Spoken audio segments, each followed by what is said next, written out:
우리 말씀 나누겠습니다. 오늘 함께 보실 말씀은 받으시는 예배라는 제목으로 나누려고 합니다. 세상에는 많은 종교가 있습니다. 종교마다 예배를 드립니다. 혹은 제사라고 하죠. 그런 시간을 통해서 사람들은 신에게 나아가려고 하기도 하고 신에게 무언가를 얻으려고 하기도 합니다. 예를 들어서 사극을 보면 이런 모습들이 나오잖아요. 그렇죠? 물을 떠놓고 신에게 무언가를 정성스럽게 비는 것은 우리나라의 아주 전통적인 그런 기도의 방법이라고 볼 수가 있습니다. 또 많은 사람들이 저렇게 상을 차려놓고 신에게, 어떤 신인지 모르겠지만 보기 안 좋죠? 빨리 넘길게요. 신에게 이렇게 음식을 차려놓고 어떤 여러 가지 방식으로 신을 기쁘게 한 다음에 그것을 통해서 나쁜 것들을 떠나보내고 좋은 것들을 오게 하는 그런 고사, 예배, 제사, 의식을 행하고 있습니다. 이렇게 사람들은요, 영적인 존재예요. 영적인. 우리는 몸이 있지만 우리 안에 영혼이 있고 우리가 다 그것을 채우기 위해 자기가 아는 방법으로 그렇게 신에게 나아가고 있습니다. 우리 마음에는 다 불안한 마음이 있고요. 뭔가 채워지지 않은 것 같은 그런 목마른 마음이 있는 거예요. 그리고 우리가 연약하다는 걸 스스로 알기 때문에 우리보다 더 강한 존재, 신에게 부탁하고 맡기고 뭔가를 얻으려는 그런 일들을 계속해서 다양한 방법으로 하고 있습니다. 제가 살고 섬겼던 다게스탄에는 지난번에도 말씀드렸지만 이슬람 신자들이 살고 있잖아요. 그래서 그들은 신에게 복종하는 사람들입니다. 그래서 신의 말을 잘 듣고 착한 일을 많이 하고 그 법대로 모든 율법을 지키고 그렇게 기도하고 제사하고 그렇게 해야만 천국에 갈 수 있기 때문에 정말 저희들의 열심과는 비교할 수 없는 열심으로 그렇게 신을 섬겨요.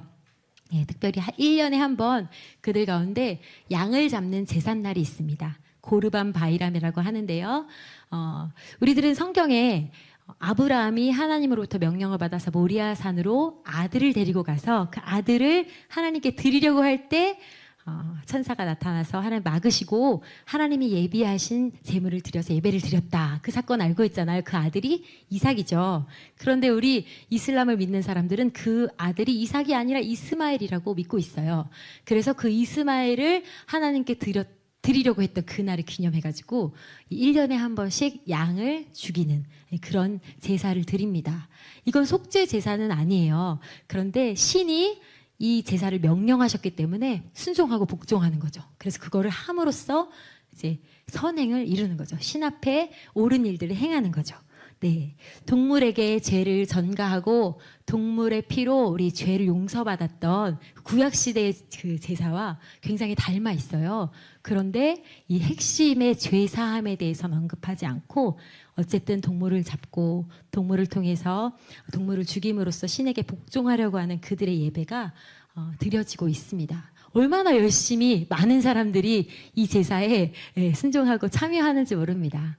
여기가 이제 제가 살던 다게스탄의 한 모습인데 이때가 되면 정말 많은 사람들이 거의 모든 남자들이 양을 사러 가는 거예요. 그래서 흠없는 양을 골라가지고 이 제물이 될 양을 사옵니다. 그리고 시골길에서는 막 이 양을 잡아가지고 양들의 피가 가득히 있는 거예요. 그 정도로 많은 사람이 거의 모든 사람이 이 양을 잡는 제사를 드리고 있습니다. 정한 수를 떠놓고 기도하는 사람이나 아니면 돼지 머리를 올려놓고 고사를 지내는 사람이나 양을 잡아서 신에게 복종하려는 사람들이나 다 그들은 자기의 방식으로 신에게 나아가고 있어요. 그리고 신에게 예배를 드리는 것입니다. 그런데 그들은 어떤 신에게 예배를 드리냐면 전능하시고 전지하시고 우리를 창조하시고 온 세계를 다스리시는 그 하나님께 예배를 드리는 것은 아니에요. 잘못된 대상에게 잘못된 방식으로 예배를 드리고 있는 것입니다. 우리는 지금 예배하러 나왔는데 우리는 누구를 예배하러 나왔죠? 하나님, 전능하시고 우리를 창조하시고 우리를 사랑하시는 온 세상의 왕이 되신 우리 하나님께 우리가 예배하러 나왔습니다.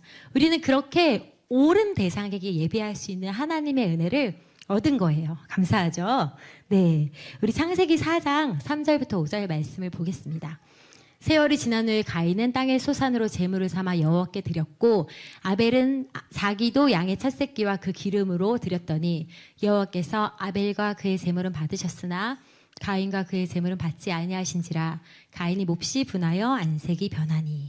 네. 보면요. 가인과 아벨이 둘 다 예배를 드렸습니다. 누구에게 예배를 드렸습니까? 하나님. 예, 한 분이신 하나님께 올바른 대상에게 예배를 드렸어요. 그런데 한 사람의 예배는 받으셨고 한 사람의 예배는 받지 않으셨다라고 기록이 되어 있습니다. 그러면 여러분 우리가 여기서 예배를 다 똑같이 이렇게 드리고 있는데 누군가의 예배는 받으시고 누군가의 예배는 받지 않으신다는 심각한 사실을 우리가 여기서 깨달을 수가 있는 겁니다. 우리 예배를 하나님 받고 계십니까? 우리 예배를 하나님께서 받으시고 우리를 기뻐하시고 계십니까? 네, 아멘. 창세기 4장 본문에는요, 왜 아벨의 예배는 받으시고 가인의 예배는 안 받으셨을까? 이거에 대해서 막 구체적인 설명은 없어요. 그렇지만 우리가 히브리서에 보면 이런 기록이 있습니다. 믿음으로 아벨은 가인보다 더 나은 제사를 하나님께 드림으로 의로운 자라 하시는 증거를 얻었으니. 히브리서 11장 4절 말씀이에요. 아벨이 어떻게 예배드렸다고요? 무엇으로? 믿음으로. 우리 친구들 다시 한번 크게 믿음으로 따라해 보세요. 믿음으로. 네, 믿음으로 아벨은 예배를 드린 거예요. 가인은 믿음으로 드리지 않았다는 걸 우리가 알 수 있죠. 믿음으로 예배드린 아벨의 예배를 하나님께서 기뻐 받으시고 의롭다고 하는 증거를 주셨습니다. 그러니까 성경이 말하는 받으시는 예배의 핵심은 뭐냐면 믿음으로 드리는가 아닌가 이거죠. 네, 여러분 우리가 믿음으로 지금 주님 앞에 예배 드리고 있습니까? 아멘. 하나님이 예배를 받으시는 것과 안 받으시는 것, 이건 우리 삶에 너무너무 중요한 일인 것이에요. 우리가 하나님을 예배하기 위해서 이렇게 모였거든요. 오늘 우리 우빈이는 셔틀버스를 놓쳐서 버스를 타고 여기 왔습니다. 할렐루야. 예배를 드리기 위해서. 그렇죠? 그렇게 왔는데 하나님이 예배를 안 받으신다. 그럼 그처럼 허무하고 마음 어려운 일이 어디 있겠습니까? 그러니까 우리는 예배하러 왔기 때문에 우리의 예배는 받으시는 예배가 되는 것이 복된 줄로 믿습니다.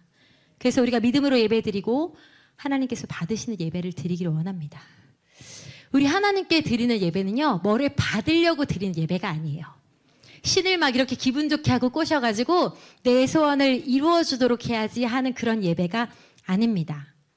예, 무속신앙이나 다른 잡다한 신들을 섬기는 사람처럼 신을 이용하려는 그런 예배를 우리는 드리지 않아요. 하나님은 우리를 사랑하셔서 예배할 때 우리한테 은혜를 주셔요. 기도에도 응답해 주셔요. 예, 은혜죠. 받을 자격이 없는 자들에게 그런 선물을 주시는 거예요. 그런데 예배의 첫 번째 목적 자체가 무엇을 받으려고 하는 게 아니라는 거예요. 네. 자, 아벨은 오늘 예배를 잘 드려가지고 하나님한테 칭찬을 받았어요. 그렇죠? 아벨의 예배를 하나님 받으셨어요. 그래서 뭘 받았어요? 아벨은 하나님한테? 아벨이 어떻게 됐어요? 가인한테 죽임을 당했어요. 예배를 잘 드렸는데 죽임을 당했어. 순교자가 되었어. 그러니까 우리가 예배를 잘 드려서 하나님 앞에 받으려는 복 자체를 우리는 하나님의 시선으로, 하나님의 기준으로 잘 생각해 보아야 하는 것입니다. 세상의 복을 받으려고 예배를 드린다면 그거는 사실은 어리석은 일이죠. 네, 예배를 통해서 우리가 무엇을 얻고자 하는지 그것이 하나님 앞에 바르게 바뀌어졌으면 좋겠습니다. 오늘 처음에 요한복음 4장 말씀 읽었는데 거기에 이제 예수님이 하신 말씀 우리가 읽었거든요. 누구한테 하신 말씀이에요? 사마리아 여인에게 예수님이 대화하시고 또 예배에 대해서 알려주시는 그런 모습들이 나옵니다. 사마리아 여인과 예수님과의 대화가 4장 전체에 쭉 길게 기록이 되어 있어요. 그래서 제가 사마리아의 여인인 것처럼 그 성경 말씀을 세번역 성경을 가지고 여러분한테 읽어드리려고 합니다. 제가 외워서 하면 좋겠지만 외울 수가 없어요. 그래서 읽어드릴게요. 제가 지금 사마리아 여인인 거예요. 그 남자가 우물에 다가와서 내게 물을 달라고 하는 거야. 선생님은 유대 사람인데 어떻게 사마리아 여인이 나에게 물을 달라고 하십니까? 어이가 없었지. 내가 또 할 말을 안 하고는 못 사는 사람이잖아.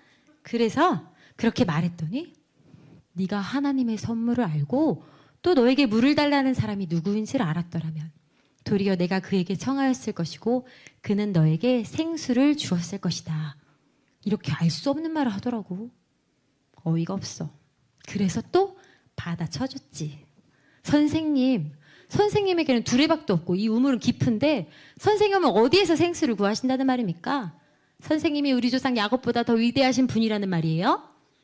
그는 우리에게 이 우물을 주었고 그와 그 자녀들과 그 가축까지 다 이 우물에 물을 마셨습니다. 그랬더니 그분이 뭐라고 대답한지 알아?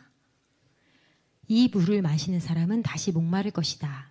그러나 내가 주는 물을 마시는 사람은 영원히 목마르지 아니할 것이다. 내가 주는 물은 그 사람 속에서 영생에 이르게 하는 샘물이 될 것이다. 난 다 이해할 순 없었지만 이분이 보통 사람 같지는 않았어. 그리고 그 말을 듣는데 내 인생의 슬픔과 공허함을 떠올리게 되었어. 그리고 사실 내 인생에 소망이 없으니까 한숨을 쉬면서 말했지. 갈급한 반, 낙심한 마음 반 그런 거 있잖아. 선생님, 그 물을 나에게 주셔서 내가 목마르지도 않고 또 물을 기르러 여기까지 나오지도 않게 해주십시오. 그런 물이 실제로 있다면 내가 왜 거절하겠어? 그런데 그게 어디 있다는 거야? 그런 물이 있기나 한 거야? 그리고 그런 물을 본인이 준다고? 진짜야, 허풍이야. 그렇게 생각하고 있는데 그분이 말했어. 가서 네 남편을 데리고 와라. 이분이 보통 사람이 아닌 것 같더니 대체 뭐지? 내가 말하지도 않은 나의 삶의 가장 부끄러운 부분을 어떻게 알고 말하는 거야? 나에게는 남편이 없습니다. 나는 그렇게 말했어. 어쨌거나 지금 남편이 없는 게 사실이니까. 그런데 그분이 뭐라고 한 줄 알아? 남편이 없다고 한 말이 옳다. 너에게는 남편이 5이나 있었고 지금 같이 살고 있는 남자도 내 남편이 아니니 바로 말하였다. 선지자 맞네. 선지자 맞아. 용한 선지자였어. 내가 진짜 선지자를 만났구나. 그럼 진짜 궁금한 거 물어봐야지. 인생 질문. 뭘 물어보지? 어디를 가야 돈을 벌 수 있는지? 아니면 지금 만난 이 남자랑 영원히 같이 살 수 있는지 물어볼까? 아니야. 내 마음에 갈급한 이 목마른 마음이 먼저 해결돼야 될 것 같아. 아까 생수? 영원한 생수 어쩌고 저쩌고 하셨는데 그래, 예배에 대해서 물어봐야겠어. 내 마음이 예배를 통해서 회복된다면 남자에게 의지하는 내 인생이 바뀔 수도 있어. 남자 때문에 상처받던 내 인생이 달라질지도 몰라. 그런데 어디서 예배 드려야 되는 거야? 유대 사람들은 저기서 예배 드리라고 그러고 사마리아 사람들은 여기서 예배 드리라고 그러고. 난 예배가 뭔지 잘 모르겠어. 일단 물어보자. 선생님, 내가 보니 선생님은 예언자이십니다. 우리 조상은 이 산에서 예배를 드렸는데 선생님네 유대 사람들은 예배 드려야 할 곳이 예루살렘에 있다고 합니다. 그렇게 물어봤더니 예수님 뭐라고 대답하신지 알아? 여자여, 내 말을 믿어라. 너희가 아버지께 이 산에서 예배를 드려야 한다거나 예루살렘에서 예배를 드려야 한다거나 하지 않을 때가 올 것이다. 너희는 알지 못하는 것을 예배하고 우리는 우리가 아는 분을 예배한다. 구원은 유대 사람들에게서 나기 때문이다. 그리고 또 그분은 말씀하셨어. 참되게 예배를 드리는 사람들이 영과 진리로 아버지께 예배 드릴 때가 온다. 지금이 바로 그때이다. 아버지께서는 이렇게 예배를 드리는 사람들을 찾으신다. 하나님은 영이시다. 그러므로 하나님께 예배를 드리는 사람은 영과 진리로 예배를 드려야 한다.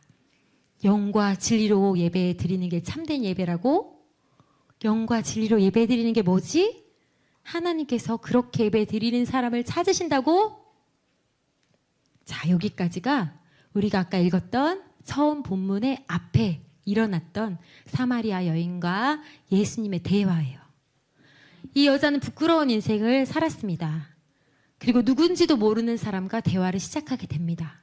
그러나 그분과 대화를 하면 할수록 이 자신의 인생의 문제, 자신의 마음속에 있는 가난한 마음, 그리고 죄의 문제에 대해서 고민하게 되고 예배에 대한 갈망, 예배하고 싶다.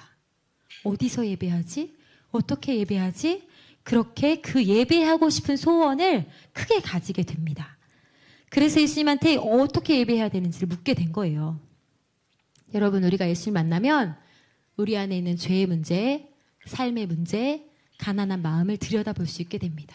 그러면서 예수님을 만나면 이게 회복되지 않을까? 나 예수를 만나고 싶다. 예수를 만나면 내 인생이 어떻게 바뀔 수 있을까? 그런 기대를 가지게 되고, 아, 정말 하나님께 예배하고 싶다. 하나님을 만나고 싶다. 그런 소망을 가지게 되는 것입니다.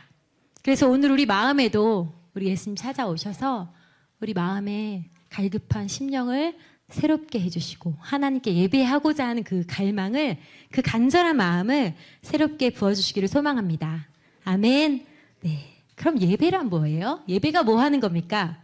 성경에 나오는 그 예배라는 단어를 찾아보았습니다. 히브리어와 헬라어인데요. 아바드라는 히브리어는 섬기는 건데, 일하는 건데 종이 주인을 섬기는 거에 대해서 이야기해요. 그리고 샤카라는 히브리어는 무릎을 꿇고 바짝 엎드리는 거예요. 우리가 누구 앞에 보통 엎드리죠? 현대사회에서는 사실 무릎 꿇고 엎드릴 일이 없는데 이렇게 엄청 높은 존재한테 무릎 꿇고 바짝 엎드리는 그게 샤카. 이게 예배를 뜻하고요. 신약 성경의 프로스키네오라는 단어는 손에 입을 맞추는 거. 그리고 존경의 표시로 엎드리는 거. 그리고 라트레이아라는 단어는 종속된, 그러니까 누군가의 지배를 받는 상태에서 일을 하고 섬기고 봉사하는 그런 것들에 대해서 의미를 가지고 있습니다. 그래서 이거를 다 정리해 보면요. 이게 바로 예배라는 거예요. 종이 주인을 섬기는 거. 우리가 종이고 하나님이 주인이신 거예요. 그래서 우리가 하나님을 종으로서 섬기는 거. 그게 예배다. 그리고 무릎 꿇고 엎드리는 거. 그게 무슨 의미예요? 왕이시고 주인이신 하나님 앞에 우리가 바짝 아주 낮게 엎드리는 것, 그것이 예배입니다. 다음 주부터 우리 율동팀 납작 엎드려서 예배를 드릴까요? 예, 몸도 엎드려야 되지만 무엇보다 우리 마음에, 이 마음의 중심이 하나님은 높으시고 나는 정말 낮은 사람입니다. 이렇게 납작 엎드려서 하나님 높여드리는 것, 그것이 예배예요. 손에 입을 맞추는 것, 존경합니다, 사랑합니다, 그런 뜻이죠. 그렇죠? 네, 왕자랑 공주랑 보면 막 이렇게 왕자가 무릎 꿇고 공주한테 손에 입을 맞추잖아요. 아무한테 그렇게 하지 않죠. 정말 존중하고 존경하고 사랑하는 사람한테 손에 입을 맞추잖아요. 그렇게 우리가 예수님 사랑하고 존경하고 높여드리는 그런 것이 예배다. 예, 마지막도 마찬가지. 종처럼 속해 있는 그 상태에서 섬기고 일하고 그렇게 하는 것이 예배다. 이게 바로 성경에 나오는 예배라는 단어들이 우리한테 우리가 어떻게 예배 드려야 하는지를 보여주는 그런 의미들입니다. 그래서 예배는 뭘 받으러 오는 게 아니라, 물론 은혜 받으러 오지만 먼저는 하나님을 우리가 섬기러 오는 것이다. 하나님을 높여드리러 오는 것이다를 꼭 기억하셨으면 좋겠습니다. 네, 우리는 왕을 섬기러 왔어요. 여기 우리 하나님이 계시잖아요. 아멘. 그것은 너무나 기쁘고 영광스러운 일인데 사실은 두려운 일이에요. 왕이 여기 있다고요. 왕 앞에서 어떻게 예배드려야 돼요? 납작 엎드려서. 제 막내딸이 있습니다. 조뭐뭐씨인데 중1이에요. 허락받았어요. 언짢아하지 않을 거예요. 늘 구석자리를 사수하게 애를 쓰고 거기 앉아서 엄청 불량한 자세로 몸을 베베 꼬면서 예배를 드려요. 네, 그럴 때 제가 이제 막 부글부글하는 거 참고 집에 가는 차에서 말을 합니다. 야, 너 구약시대 그렇게 예배드리면 죽었어. 그 자리에서 죽었어. 여러분은 괜찮으세요? 네, 우리 그렇게 예배드렸으면 옛날 같으면 다 죽었어요. 왕 앞에 그렇게 서 있잖아요. 바로 다 죽었어요. 네, 마음에 찔림이 있으시기를 바랍니다. 우리가 어떻게 왕 앞에서 핸드폰을 만지며, 우리가 왕 앞에서 어떻게 딴 생각을 하며, 우리가 왕 앞에서 어떻게 대충 흥얼흥얼 노래를 부르겠습니까? 우리도 왕 대신 하나님 앞에서 더 겸손하고 정직하고 진실하게 진짜 왕이 받으실 만한 것을 하나님께 드리는 그런 예배를 드려야 되는 줄로 믿습니다. 그렇게 기도하고 그렇게 하나님을 기대하면서 말씀 듣고, 헌금도 마찬가지예요. 우리 중고등부 학생들한테 제가 매일 얘기해요. 하나님 거지라서 헌금 받는 거 아니다.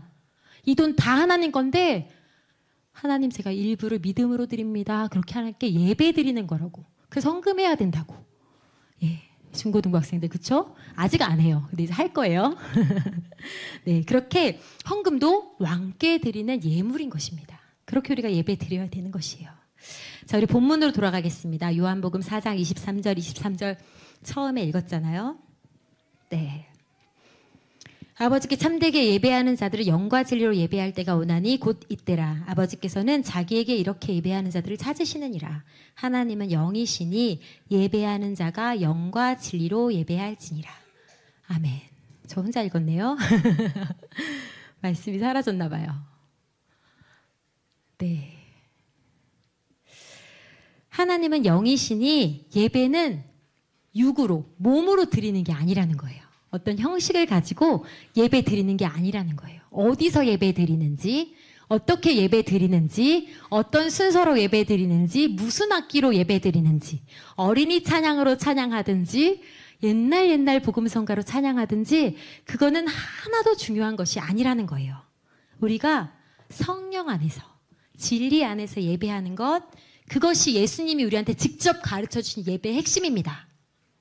아멘. 네. 근데 우리는 육에 속한 사람이죠. 우리는 육을 가지고 있고 영은 보이지도 않고 우리가 어떻게 영으로 예배 드릴 수 있을까요?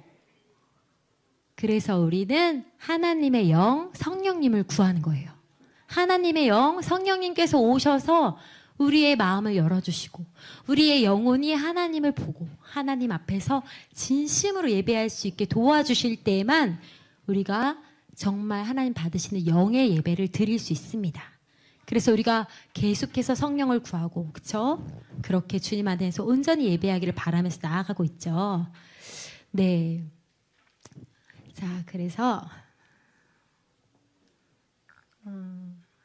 계속해서 마무리되는 이 예수님과 사마리아 여인의 대화가 있습니다. 제가 한 번만 더 사마리아 여인이 되어볼게요.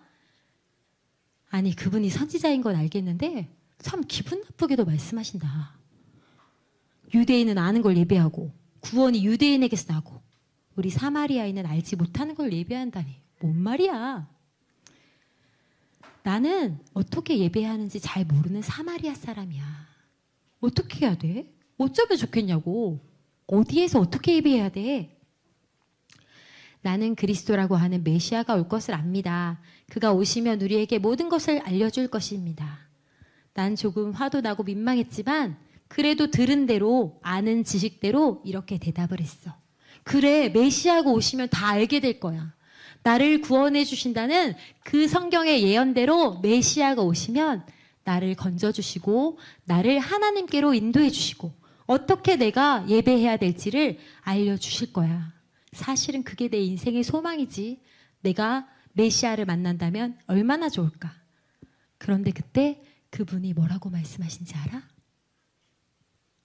너에게 말하고 있는 내가 그다.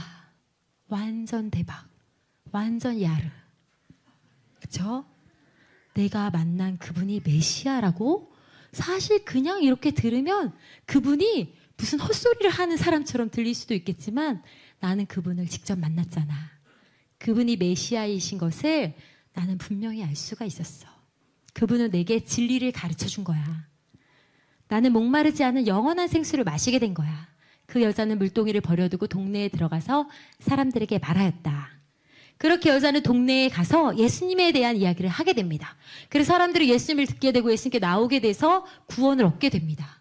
네, 예수님을 만났을 때 이 여인의 영적인 어두운 눈이 열려지고 그래서 메시아이고 구원자이신 예수님을 알게 되셨어요. 진리이신 예수님이 여인을 구원해 주시고 그 즉시로 그 여자의 모든 인생이 회복되었습니다. 그래서 여인은 더 이상 사람을 피해서 더운 낮에 물을 뚫어 다니는 사람이 아니라 사람들에게 달려가서 복음을 전하는 사람이 된 것입니다. 여러분, 진리 안에서 예배한다는 것은 무슨 뜻입니까? 그것은 예수님 안에서 예배한다는 말입니다. 자, 요한복음 말씀 볼까요? 8장 32절. 진리를 알지니 진리가 너희를 자유롭게 하리라. 예수께서 이르시되 내가 곧 길이요 진리요 생명이니 나로 말미암지 않고는 아버지께로 올 자가 없느니라. 아멘. 예수님이 진리가 되시는 것입니다. 예수님이 길과 진리요 생명이 되시는 것입니다. 그래서 우리 예수님을 통해서 하나님께로 갈 수 있는 겁니다. 그러니까 예수님이 영으로 진리로 예배하라는 것은 성령 안에서 예수님을 믿는 믿음으로 하나님께 나아오라고 말씀을 하시는 것입니다. 그런데 우리는 예배 드릴 때 종종 이슬람 신자처럼 무속신앙 믿는 사람처럼 그렇게 예배를 드리려고 하는 거예요. 무슨 말이냐면 자기의 의로, 자기의 행위로 하나님 앞에 나아가려고 하는 거예요. 믿음 없이요. 그러면 하나님이 받으시지 않습니다. 그 예배는 실패한 예배가 됩니다. 그러니까 어떻게 돼요? 마음의 실망이 또 찾아오죠. 그렇게 우리가 예수님 믿지 않고 마치 우리의 행위로 하나님께 나아가려고 하는 사람처럼 예배할 때가 있습니다. 그러나 결코 믿음이 없는 예배는 하나님이 받으시지 않습니다. 그렇다면 우리가 어떤 믿음으로 예배를 드려야 될까요? 예수님을 통해서 우리가 항상 하나님께 갈 수 있다. 이것을 믿으시는 저와 여러분이 되기를 원합니다. 그래서 예수님을 통해서 죄의 문제가 완전히 해결되었고 예수님 때문에 이 끊어졌던, 죄 때문에 끊어졌던 하나님으로 향하는 길이 다시 연결이 된 거예요. 그래서 우리는 항상 하나님께 갈 수가 있습니다. 어떠한 죄가 있어도, 어떠한 연약함이 있어도, 어떤 모자람이 있어도 우리는 다 하나님께로 나아갈 수가 있습니다. 저는 청년 때부터 예배를 섬기는 자리에 많이 서게 됐어요. 피아노를 치고 노래를 음정 박자에 맞춰서 부르니까 그냥 필요해서 서게 된 자리였지만 얼마나 감사해요. 하나님을 사랑하는데 하나님을 섬길 수 있게 되니까 감사하죠. 그리고 저의 작은 섬김을 통해 누구라도 하나님을 함께 부를 수 있으면 얼마나 감사해요. 그래서 감사함으로 섬겼지만 제가 부족한 사람이잖아요. 여러분 같이. 그러니까 항상 준비되어 있지 않은 거예요. 항상 제 삶이 하나님 앞에 예배드리기에 이렇게 합당하게 준비된 삶이 아닌 거예요. 예배를 드려야 되는데 제 감정 때문에 너무나 힘이 들고, 예배를 드려야 되는데 방금 제가 한 말과 화를 제가 잘 내거든요. 화를 내가지고 하나님 앞에 서기가 너무 부끄러울 때도 있고, 또 막 수많은 관계의 문제, 삶의 무게, 막 이런 것 때문에 예배를 섬기기는커녕 예배를 드리기도 어려운 그런 상황 가운데 많이 처하게 되었습니다. 당장 예배를 30분 후에 시작해야 되는데 그 마음과 어려움이 정리가 안 되는 거예요. 와, 도망가고 싶다. 오늘 예배 어떻게 섬기지? 오늘 나 망했다. 이런 생각이 막 들어요. 근데 도망갈 수도 없고 대안도 없고 나는 일어나서 예배를 드려야 되는 것입니다. 어떻게 했을까요? 어떻게 하면 될까요? 긍정적으로 생각하고 막 그냥 이렇게 하나요? 네. 하나님의 말씀을 붙잡고 감정과 상황이 아니라 하나님의 말씀 붙잡고 예배하러 나아갔습니다. 자, 우리 로마서 8장 1절에서 2절 말씀 함께 읽겠습니다. 시작. 그러므로 이제 그리스도 예수 안에 있는 자에게는 결코 정죄함이 없나니 이는 그리스도 예수 안에 있는 성령의 법이 죄와 사망의 법에서 너를 해방하였습니다. 아멘. 네. 그래서 그 어느 것도 우리를 우리 주 그리스도 예수 안에 있는 하나님의 사랑에서 끊을 수가 없다. 이 말씀을 기억하고 붙든 거예요. 그래. 나는 정죄받아 합당하지만 주님의 사랑에서 나를 끊을 수 있는 것이 없지. 오늘도 주님의 십자가의 보혈을 의지하며 예배하자. 그렇게 결단하고 하나님 찬양하기 시작하는 거죠. 나 자신도 용납이 안 되고 세상도 나를 비웃고 원수마귀도 막 나를 조롱하는 거예요. 너는 자격이 없어. 너가 어떻게 예배를 드리고 예배를 섬기니? 너는 망했어. 이렇게 말하는 거예요. 진짜 망할 것 같아요. 내 예배도 망하고 우리 교회 예배도 다 망할 것 같아요. 그런데 그 순간 하나님의 말씀을 붙잡고 정신을 차리고 찬양하기 시작하잖아요. 하나님이 왕이십니다. 고백하기 시작하잖아요. 그럼 놀랍게 하나님의 빛이 제 가운데 임하는 거예요. 하나님의 은혜가 우리 가운데 막 그렇게 흘러가는 거예요. 어차피 오랫동안 아이고 내가 못하지, 약하지, 또 죄지었지 하고 있어봤자 절대로 우리는 혼자서 일어날 수가 없습니다. 하나님의 약속의 말씀 붙잡고 벌떡벌떡 일어나는 것이 우리의 능력이고 하나님 기뻐하시는 길인 줄로 믿습니다. 그래서 예배할 수 없는 상황, 예배할 수 없는 마음의 상태, 이런 것들 때문에 예배를 못 드리겠다고 도망치고 뒤로 물러나가잖아요. 그러면 하나님이 기뻐하실까요? 슬퍼하실까요? 네. 내가 죄인이라서, 내가 연약해서, 내가 힘들어서 예배하지 말아라. 너는 자격이 없다. 하나님 그렇게 말씀하시지 않으십니다. 내가 죄인이니까 죄인의 구주인 예수께로 나와라. 그렇게 말씀하십니다. 네가 연약하니까 내 앞에 나올 때 내가 새 힘을 줄게. 우리 하나님 그렇게 말씀하시는 것입니다. 힘들기 때문에 하나님이 예배를 통해서 우리를 회복시켜 주시겠다고 약속을 해 주시는 것입니다. 그러니까 예배할 수 없는 상황? 그런 건 없습니다. 예배할 수 없는 죄인? 그런 것도 없습니다. 우리는 예수님이 열어주신 하나님께로 나아가는 그 길을 통해서 항상 담대하게 하나님께로 예배하면서 나아갈 수가 있습니다.